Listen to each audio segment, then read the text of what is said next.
Hi all, and welcome to another episode of Three Hare Court Sports Law Teams podcast. Today we're discussing salary caps, which were introduced in a new form for EFL's League One and League Two in August of this year, but are a type of salary cap that's been around for some time in Premiership Rugby. I'm joined today by Ben Cisneros, trainee solicitor at Morgan Sports Law and founder of Rugby and the Law, which can be seen at rugbyandthelaw.com and on Twitter at rugbyandthelaw. Ben, firstly, hello. Hi Tom, thanks very much for having me on. You're welcome. You released an article this week then, which appeared on Morgan Sports Law's website, which discussed the comparison between EFL League One and League Two salary caps and that of Premiership Rugby. It's quite a debated topic, isn't it? Yeah, I mean, there's heaps to discuss really about the implementation of the League One and League Two salary caps and perhaps what can be learned from Premiership Rugby's experience with salary caps and also the challenges that the EFL is likely to face at least initially in getting this off the ground. So, I mean, hopefully today we'll speak through sort of an explanation of what is going on in the EFL with the salary caps, then sort of explaining how Premiership Rugby's salary cap works so that we can sort of compare the two, look at the challenges that the EFL is likely to face, and then consider really whether salary caps are going to be effective in the EFL and the lessons that really can be learned. Brilliant. So plenty to get through. Yeah, hopefully. So I suppose the first place to start really is just an explanation of what the salary caps are for EFL League One and League Two, and then Premiership Rugby, as you noted. So I'll go first with the EFL League One and League Two salary caps. And as I said at the start of the podcast, these are something that have been effective from this season. The announcement was made in August of this year. And the rules for League One and League Two are very similar, with the main difference being the limit of the salary cap. So in League One, each club must ensure that its squad salary cap value doesn't exceed £2.5 million, whereas for League Two, it's £1.5 million. And when looking at that squad salary cap value, the calculation used in respect to that value looks at players' gross basic salary, but then also includes things such as signing on fees, appearance fees, player bonuses, image rights, any loan fees. So essentially a bit of a catch-all. All those sorts of things that you would normally see in a player's contract and associated with that player's contract are all being taken into account, even as so far as I understand accommodation or holiday costs and personal or travel expenses as well. There are some figures that are excluded. I think there might be similar sort of scope in the Premiership Rugby provisions as well. And those figures relate to promotion bonuses and cup bonuses, which in League One and League Two are very significant because their main aim is to get promoted or try and have some success in those cup competitions. So it can be a real incentive for players having those bonuses excluded from the salary cap valuation calculation. But then there are also other points to bear in mind as well when it comes to the calculation of the salary cap. There are transitional issues.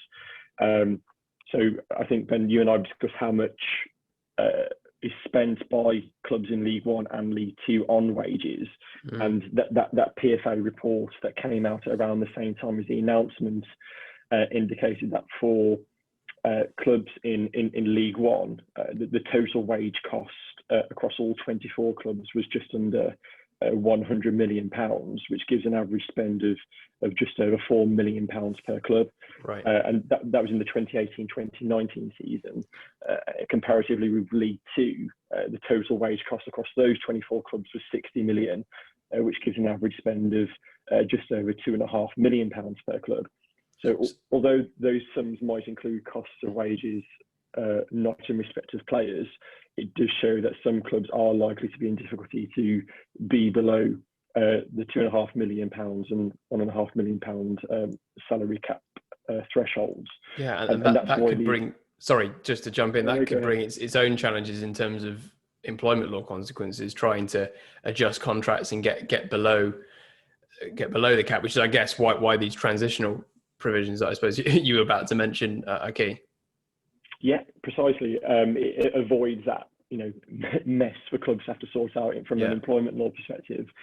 So the way the transitional provisions of the salary cap rules have been drafted mean that contracts entered before 6th of August 2020, they are excluded in terms of what their actual values are, and they're going to be capped at the divisional average salary. So for League One, the average salary will be £113,000 or just over for the next season. And for League Two, it'll be just over £68,000. But there's also similar types of transitional provisions in respect of what's known as relegated contract players. So where you have players relegated from the Championship who will be earning significantly more than those in League One, and likewise from League One to League Two. They, upon relegation, will also have their salaries capped at the divisional averages that I just referred to for the purposes of calculating the club's squad salary cap value. So it's beneficial to those clubs that have those transitional provisions in place. They can, in the short term, benefit from them and try and capitalise on having those more expensive and you'd hope better players in their squad. And it gives clubs time to adjust to being in compliance with the salary cap as well. And that really brings me on to sort of the next point, the procedure of it all. The way that clubs have to inform the EFL of their spending on a forecasted basis, but then also on what's actually happened basis. So to begin with, I think it's after 5 days after today, actually, because the transfer window closes today, I understand, in England for the domestic transfers. Clubs are required to provide to the EFL a copy of a declaration signed by the club's CEO and finance director, or their equivalents, certifying the sums the club expect to pay during the year ahead. So it's squad salary cap calculation. And this will be something that will be done each year. There'll be this estimation of what they're going to spend. But in addition to that as well, and this will be from next year, of course, on the 7th of July of each year, clubs are required to give to the EFL a declaration and calculation of what had been spent in the previous year. So there's two sorts of views that the EFL have to look at the way the club's spending on salaries. Yeah, and that's something that we see in the Premiership as well, in Premiership Rugby, which I suppose reflects the fact that in the PFA report, they note that the EFL draft rules are aligned with Premiership Rugby's salary cap regulation. So I think it's not surprising that we've already seen a degree of similarity there, because it seems like the EFL has sort of been inspired by Premiership Rugby. Not quite a copy and paste job, but similarity. Not quite, but yeah.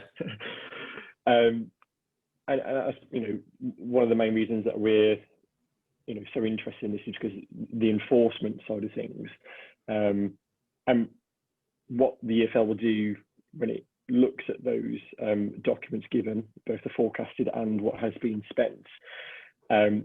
The EFL can essentially has two sort of avenues. If it suspects that there has been a breach, it can commence an investigation, and of course, if it's apparent that there has been a breach, then the applicable sanctions can take effect. But there is something that the EFL can do sort of to prevent sort of strict sanctions. So if the EFL determines that a club is forecasted to be in breach of the salary cap rules, the league can, and it's quite similar to provisions that are already in place in respect to the Championship's profitability and sustainability rules. They can place the club under an embargo in respect of player registrations, and will use sort of discussions and try and come up with a business plan with the club to try and ensure that that forecasted overspend doesn't happen, and that they're brought back within the salary cap amount. But if there is an overrun, there are sort of set sanctions that can take effect depending on how much of an overrun there has been. So when looking at the amount that the spend has been overrun by, there's a set amount of sanctions for overruns up to 5%, and these amount essentially to fixed fines, which are a percentage of the overspend will equate to, for example, a set fine. So it's all very black and white in that respect for the clubs to know what they're going to face if they do overrun. And there are also the additional sanctions of an embargo similar to that preventative measure I say about the forecasting with clubs as well. But if clubs go over that 5% overrun, so they have that sort of cushion threshold, I suppose, that will then be dealt with as a misconduct matter, and it will be dealt with either by what's known as an agreed decision, which is essentially the EFL board making a sanction, or it will be referred to an independent disciplinary commission for sanctioning. And of course, the sanctions that are available when it comes to that sort of stage are much more severe than just a fine or an embargo.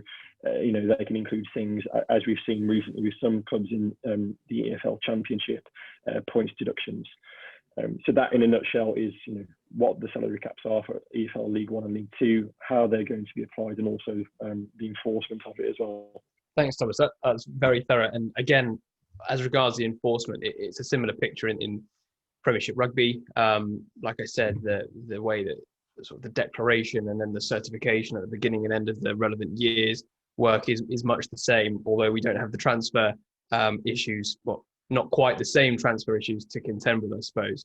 And then equally, there is this overrun threshold that you're essentially allowed to exceed by approximately 5%. It's the same in the Premiership. And if you do, there'll be essentially a tax, an overrun tax, but it's not as severe as if you breach the threshold by a more serious amount, in which case you could be faced with points, sanctions, fines, etc. But sort of to jump back to the beginning, I suppose, Premiership Rugby's salary cap is much higher than the EFL Leagues 1 and 2 salary caps. It's currently set at £6.4 million, but clubs are also entitled to have two, what we refer to as marquee players. So that's two players which are not included in their salary cap.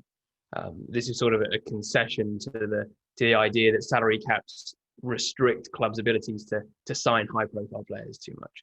So we have two marquee players that are outside of the cap, and then there are also all sorts of credits available for academy players that you've brought into your senior squad, for international players you have in your squad, and also if you have a player in your squad who's injured for the entire season, you can claim dispensation. So there are various things that are excluded, or rather you can essentially increase your cap by having these sorts of players in your squad.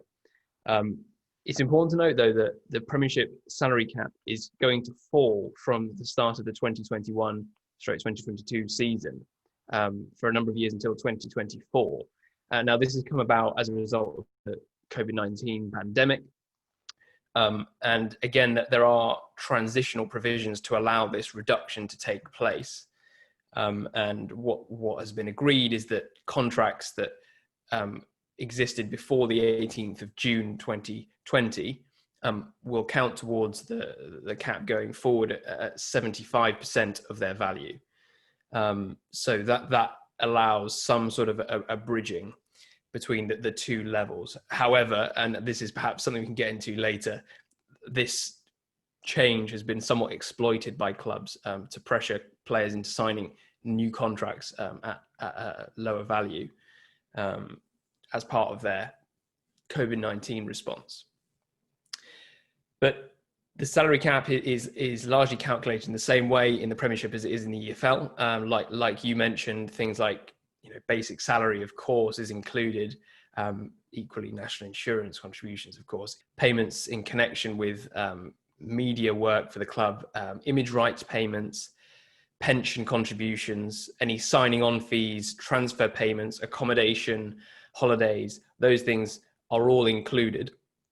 Agent fees also crucially are included in the cap calculation.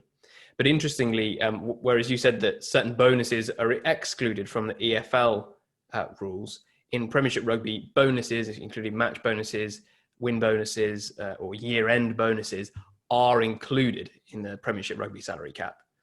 Things that are excluded, though, are any international match fees, of course, because it's nothing to do with the club. Certain, if you have a testimonial year, then you're entitled to have that, receive that separate from the cap.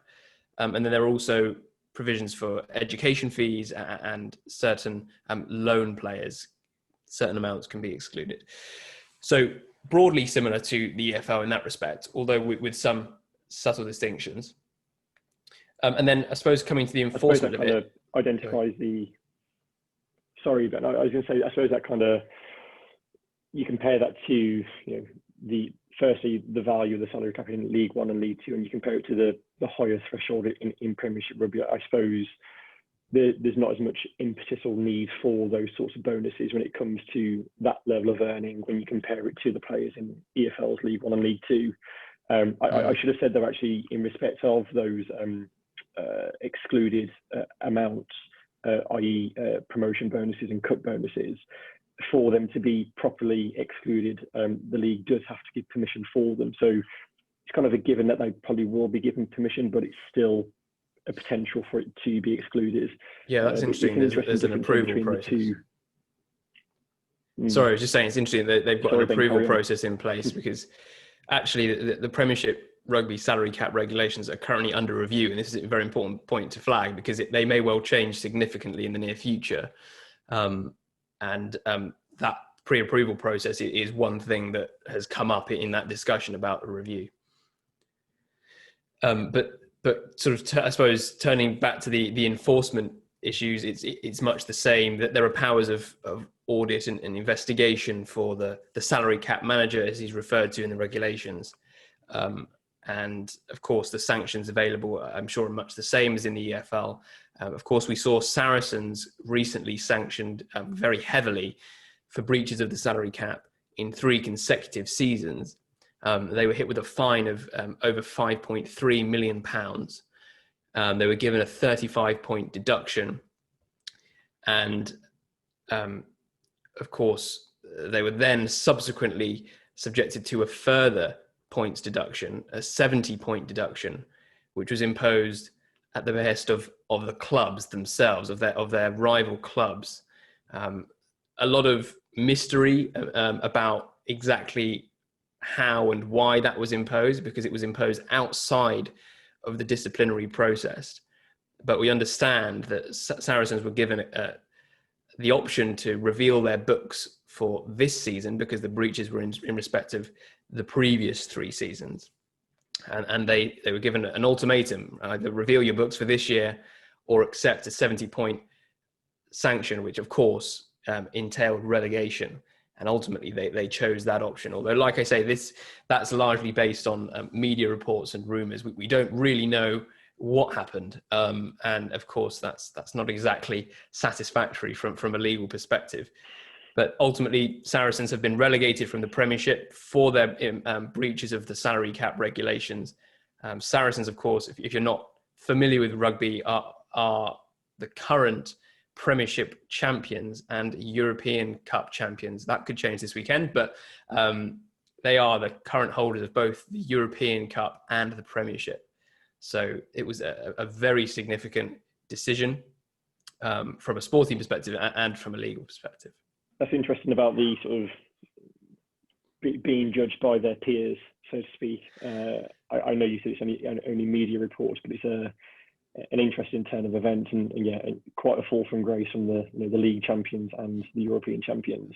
Yeah. But that point that you made sort of about other clubs being involved in the enforcement process actually reminded me of one provision of the EFL salary cap rules, is that to ensure the proper observance and enforcement of those salary cap rules, clubs agree to inform the league if there are any potential or actual loopholes, lacunae, or errors in the salary cap rules, which I think is quite an interesting provision. I don't know if you've come across any similar provision There in is, the Premiership Rugby rules? I think exactly or the same. There's exactly the same provision in the Premiership rules. I don't think that's happened. I don't think these lacunae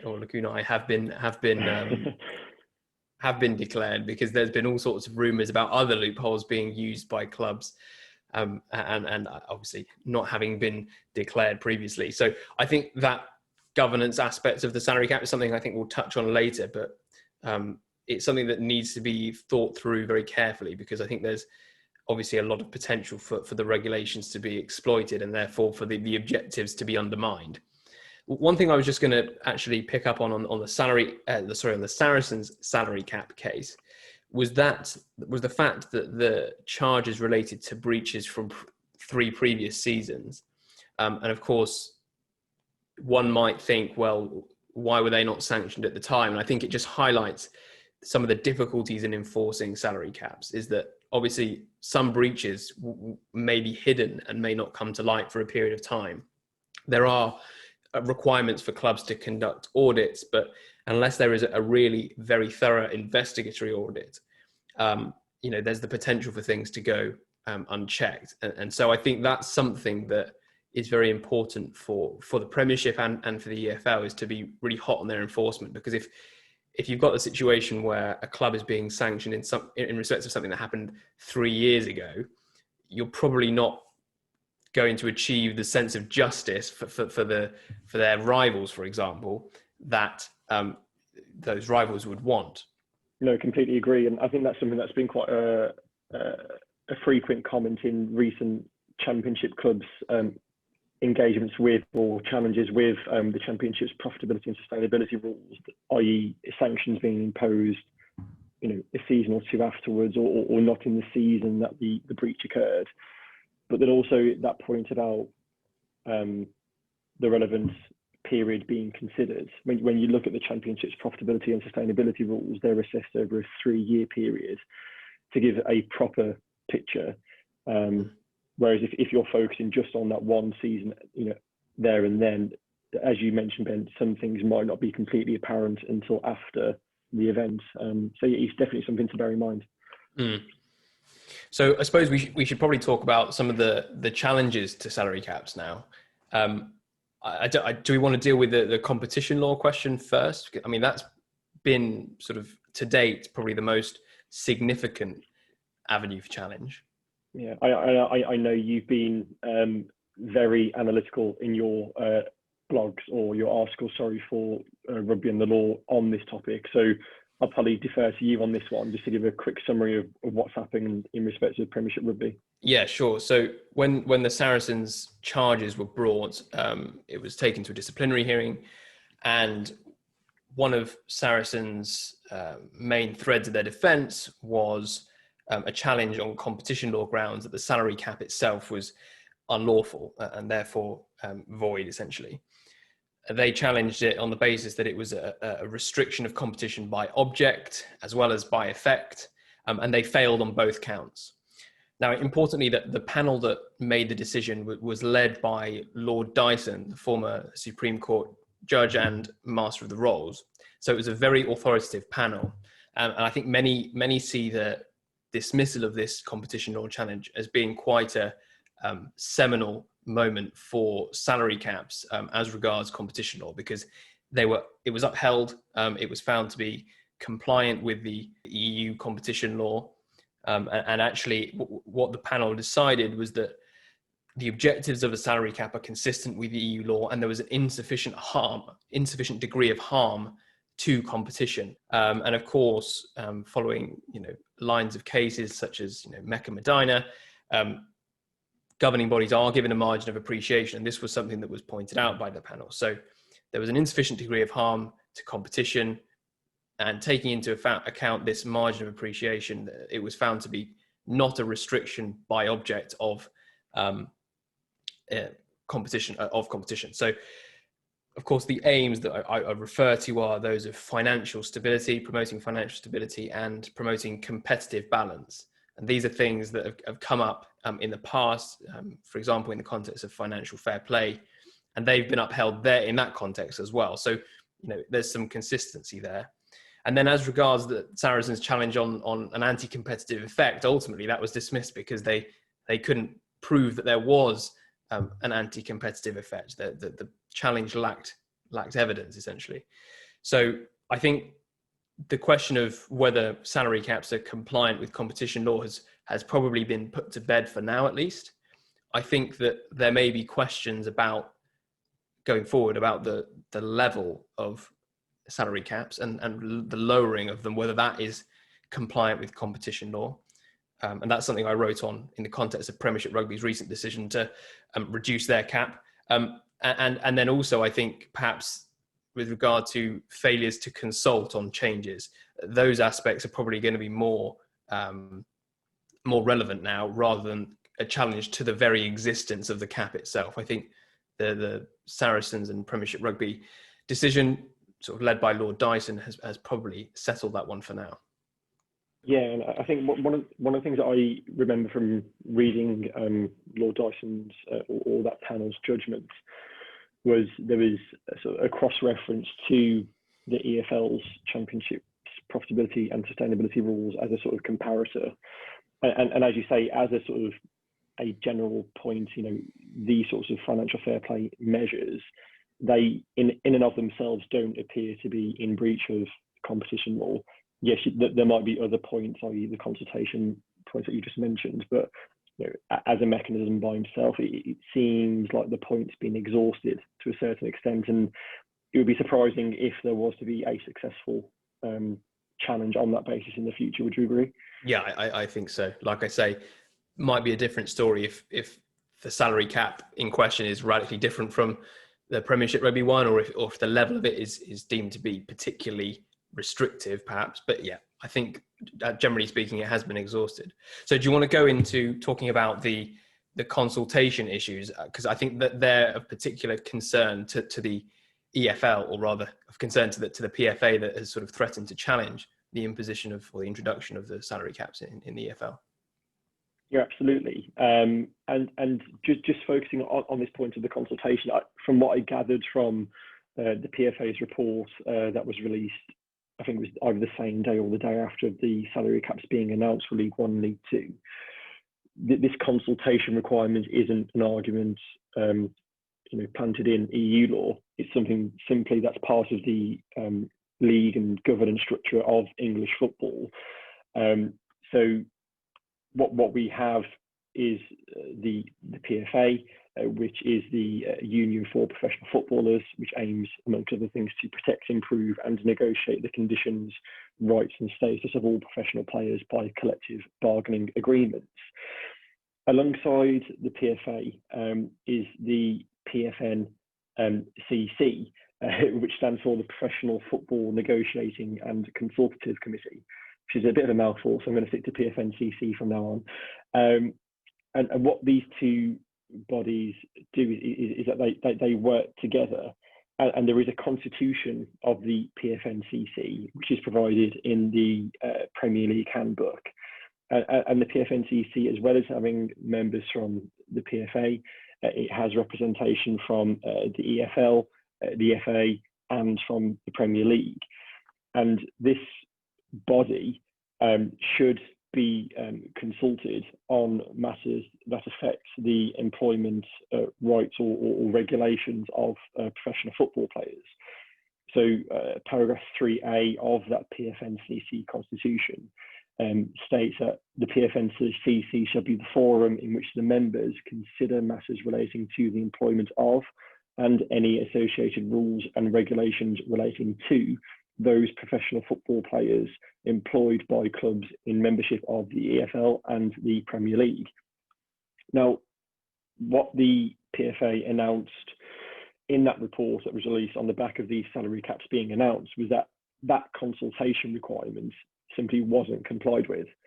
And I understand also from the announcement that was made along with that report, they invited the EFL to expedite his arbitration to consider whether or not the failure by the EFL to comply with that process means that the salary cap rules are unenforceable, i.e. do they have to go back to the beginning, so to speak, and go through this proper consultation process for any salary cap rules to be properly effective.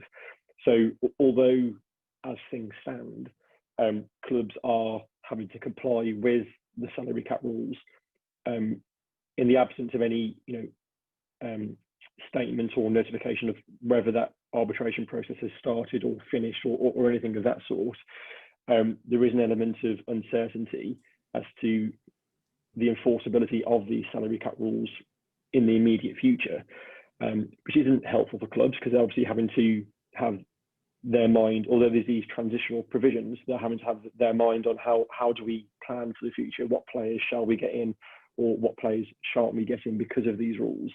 But it could be at some point during the season, there's an announcement that arbitration has taken place and these salary cap rules are unenforceable because of this lack of consultation. It's not great for anyone really, because there's players that could miss out as a result of that, and of course for fans as well. It's not great for their engagement with the leagues. Just this uncertainty hanging over it. It's not good for anyone, especially at this time, which is already so incredibly uncertain. Absolutely, and that's on the back of last year saw so many independent disciplinary commission decisions and charges generally from the EFL in respect of the Championship's profitability and sustainability rules. And I think there's a perception that things are just a bit of a mess. And to now have this on top of it as well, I don't think it does the EFL any favours in terms of governance. They're under the spotlight at the moment for many other things as well, notably the whole funding issue and Project Big Picture and how that was dealt with. So do you think it's been rushed through? I mean, at a base level, if you haven't complied with the consultation requirements, I think yes. I don't see why you wouldn't go through the proper procedures when it's there in black and white, and there's a reason why the PFA exists and why that body of the PFNCC exists. It seems strange to me that just hasn't been complied with. Whether it means if it means that non-compliance with that ultimately means that the rules are unenforceable, I don't think that's so clear-cut, but it's certainly a strong basis to argue for that conclusion, I think. Yeah, well, there's an interesting point I wanted to raise with regard to the Premiership and the change to the salary cap, to the level of the salary cap that was made in June this year. And that is that, as far as I understand, there wasn't any particular consultation on that issue. And although, the respective constitutions of the relevant bodies are not publicly available, like with the EFL and the PFNCC, I wonder if in any event there might be a freestanding right to be consulted for example, the Rugby Players Association, or in fact the players themselves, because obviously any reduction in the level of the salary cap materially affects their interests with regard to contracts, etc. So I wonder if there might be grounds for challenge there. I suppose that kind of leads on, the talk of all these challenges and how salary caps have been received by clubs and I suppose fans generally as well. Are salary caps effective? Are there any positives associated with them at all? I think there's the obvious. It tries to bring clubs into good financial health, tries to perhaps help with competitive balance, although that always tends to go a bit askew with financial fair play rules. We've seen with UEFA and the Premier League as well. What's your opinion in respect of Premiership Rugby? I understand there's been a review recently looking at them on the whole as well.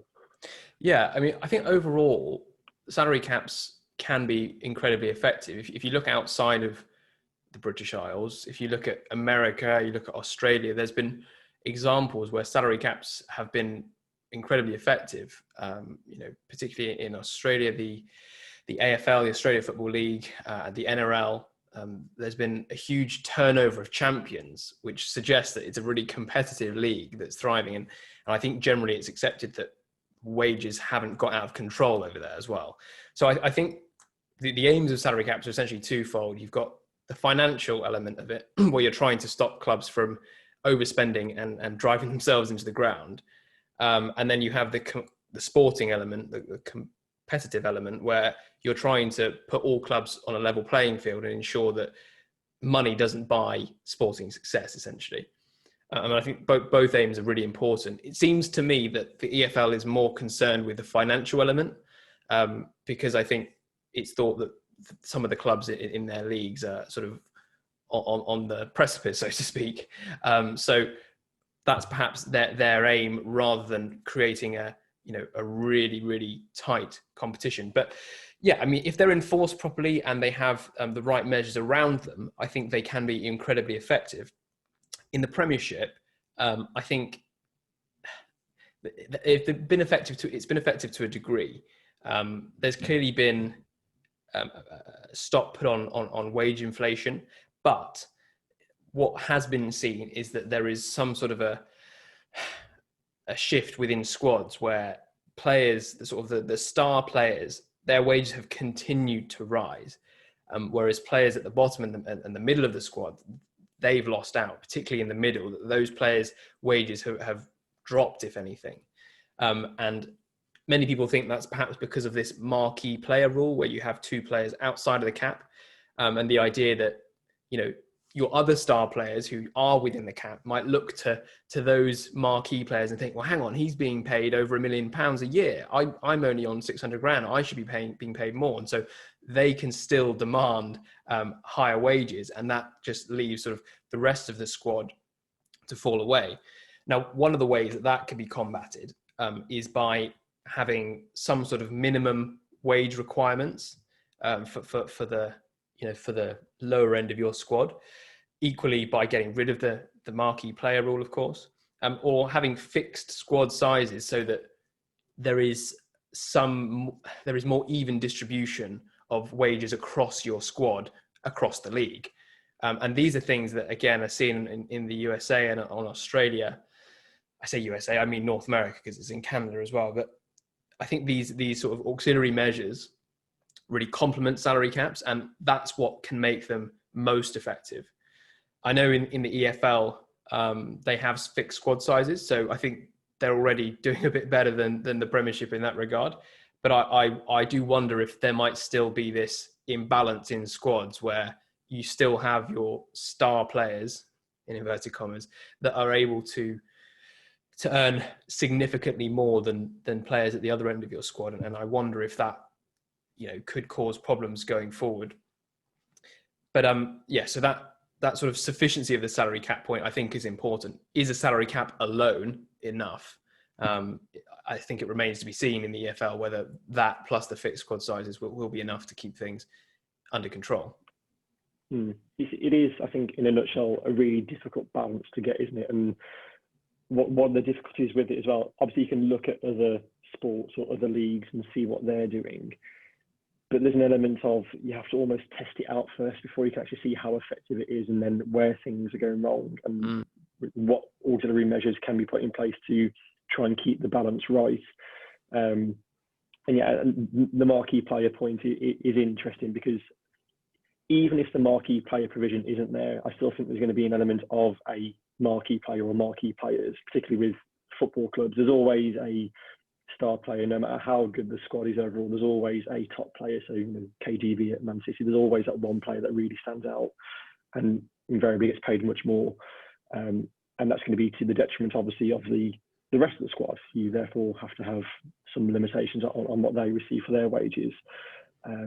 It's a very, very sort of give and take, but how do you get the right balance without somebody being annoyed and some people thinking that some clubs are getting an advantage in some respects as well? I also think one of the biggest challenges for European sport is the fact that our sports are sort of pan-European.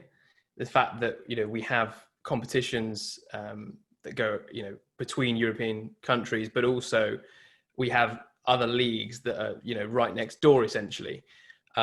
Whereas in the competitions I mentioned where the salary caps have been really effective, for example, in Australian sports and North American sports, often those leagues are closed leagues and they don't really have competitors. The leagues themselves don't really have competitors. In Australia, Australian Football League is an Aussie, it's Aussie rules, it's an Aussie sport. You don't have anywhere else in the world that does that. So they don't really have the draw of players wanting to go elsewhere. They don't yet. So they know that, they can impose a limit and they're not going to lose out on talent necessarily unless they go to other sports, of course.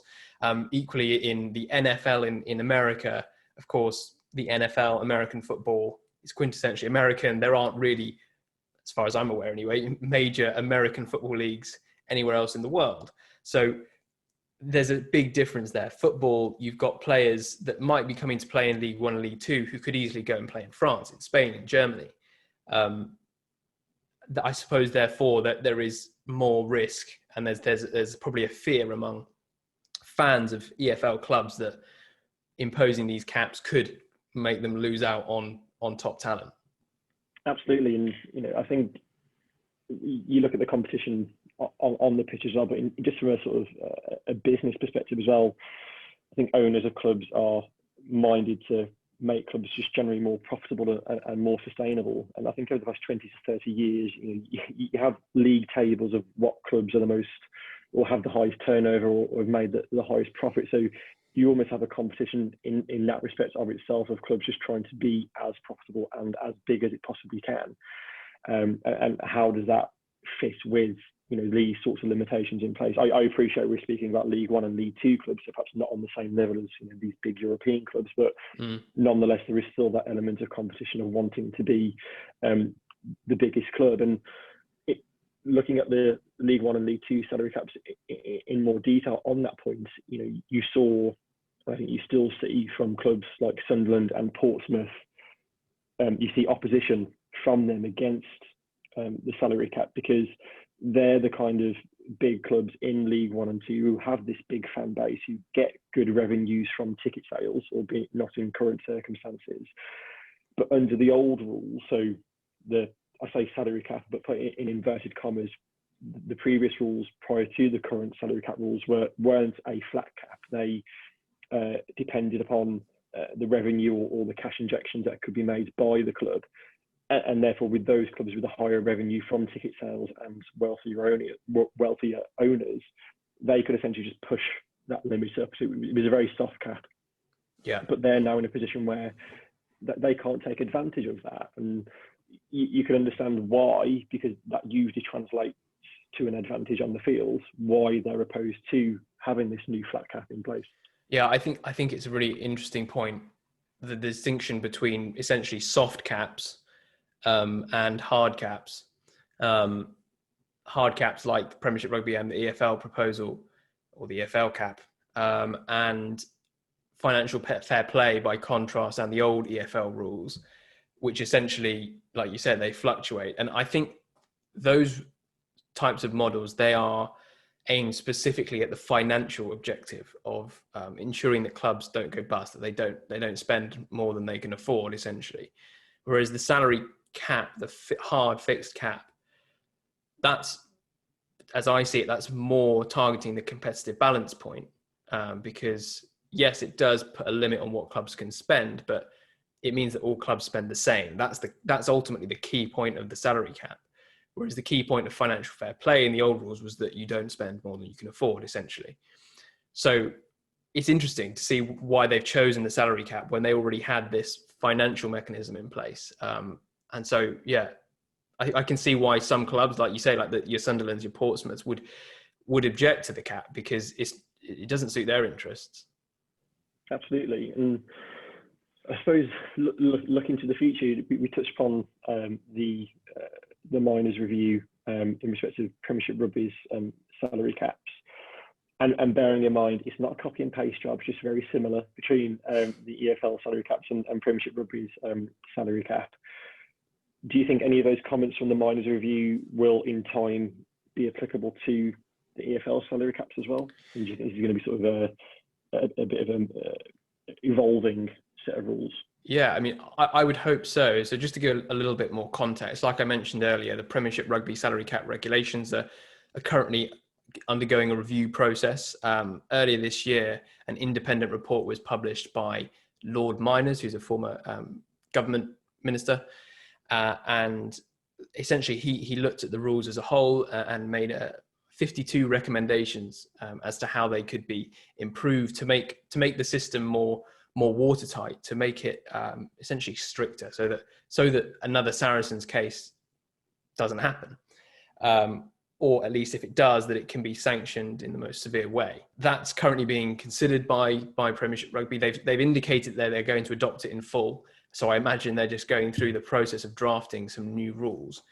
So I would hope that the EFL would have taken the miners' report into consideration, because it highlighted a number of issues with the existing Premiership regulations. One of the big points that came out of it, from my perspective, was the governance of the regulations and ultimately of the league. And the miners' report identified a number of instances where the clubs themselves had interfered in the processes of the salary cap. For example, imposing a 70-point deduction on Saracens after the disciplinary sanction had already been imposed, which affected their relegation.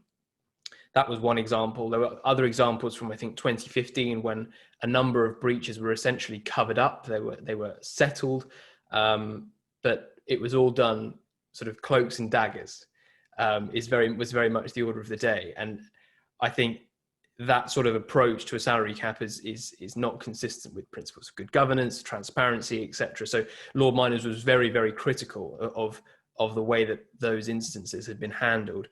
So I would hope that the EFL would take heed of that, and he recommended, I think, enshrining a commitment from the clubs in the new regulations that they wouldn't interfere in this way. So I think that sort of thing is something that the EFL should be very aware of. And then the other sort of significant things, I suppose, were the sanctions that are available under the existing Premiership regulations. There was no power to strip Saracens of their titles.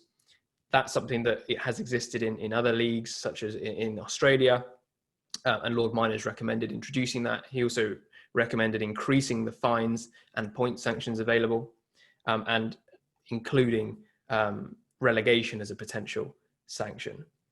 Then there's also the issues to do with how salary is defined, what's included in the definition of salary. And there was a lot of talk about including any payments from people that are connected to the club, including potentially sponsors, which I think may go too far.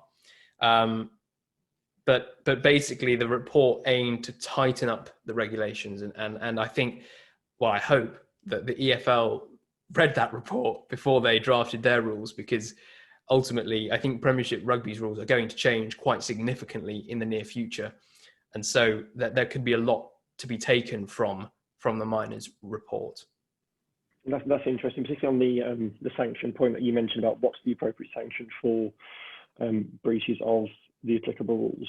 I know with the EFL's regulations in respect of independent disciplinary commissions and the powers that they have when dealing with misconduct, which are, an excessive breach of the salary cap rules would be, there's a provision that allows for the disciplinary commission to impose any sanction that it thinks fit.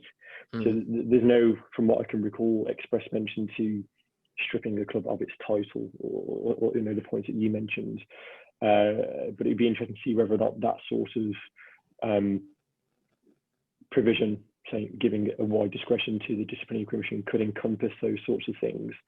But I know at the same time that the EFL has its own sanctioning guidelines, which are something that were considered quite recently with, as say, the Championships clubs forays with the Championships profitability and sustainability rules. It seems to be that points deductions are the most severe sort of sanction that they will impose, really, and that they do have a drastic effect upon clubs if they're around that relegation zone, or if they miss out on promotion or championship as well. One thing that's a feature of the Premiership rules on sanctioning is actually that there's essentially a tiered system of sanctioning. So the more severe your breach, the more points you'll get deducted. And it's actually specifically laid out in the regulations that a breach of X £100,000 relates to this number of points.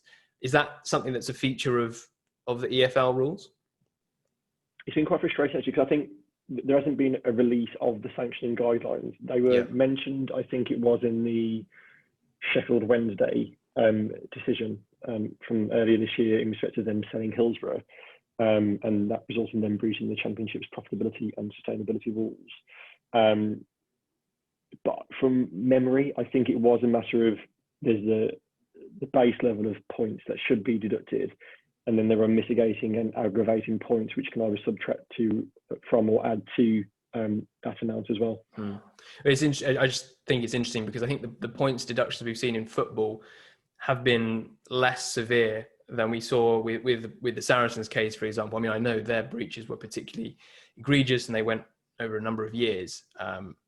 But it would be interesting to see how far the EFL will be willing to go without having the sort of express power to impose something like a 30, 40 point deduction. Yeah, really interesting stuff.